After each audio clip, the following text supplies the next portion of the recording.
It's a case of mistaken identity almost cost a man his life on the south side. He tells us he was ambushed by suspects with an assault rifle and only escaped when a bystander bravely intervened. He spoke with our Jermont Terry in an emotional interview you'll hear only on CBS News Chicago tonight. Jermont. Joe, the victim did not know the armed man. It appears that they believed that he looked like someone they were looking for. So often, people do not want to get involved when they see something bad going on. Yet this morning, a woman intervened when she saw those two armed men pointing a gun at that man. And tonight, this young man credits this woman for saving his life. You have a lot to reflect on tonight. Oh, yeah. The appreciation of life comes when one has a near-death experience. Such was the case for this 28-year-old Friday morning. I feel grateful. You know, I feel like I had a second chance in life because a strong hero woman. The young man, who we are not identifying, had just dropped his car off at a West Lawn mechanic.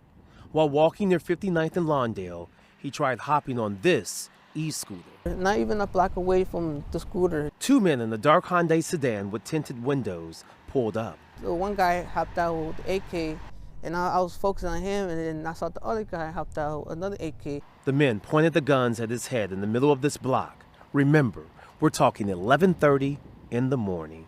You're thinking it's a robbery? Yes, yes. And then that's when the guy put the gun in my head, and that's when he just put the one in the chamber, and that's when the lady, this hero lady, just like, hey. That scream was enough for the two men to take off. She was a hero. She was Superman in a little white car. But right now you're crying.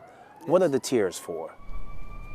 Oh, grateful for another chance of life, another chance to see my unborn child. Yet he's eternally grateful for the stranger who had enough courage to step in when so many do not. God forbid, they could have just turned their guns towards her and attacked her. Fired. And then. But she didn't care about that. She didn't care. She didn't care. And those people there, but that one lady saved my life. After the gunman jumped back in the car, the woman called 911, providing the plate number. She even returned to see if the victim was okay, telling him she did live in the neighborhood, that there's hope in Chicago, and there's people like the lady, they will step in. Unfortunately, he did not get that woman's name nor information, but if she's watching tonight, he and his family wants her to know two things. They first want to give her a hug and offer an invitation to dinner if she will accept it.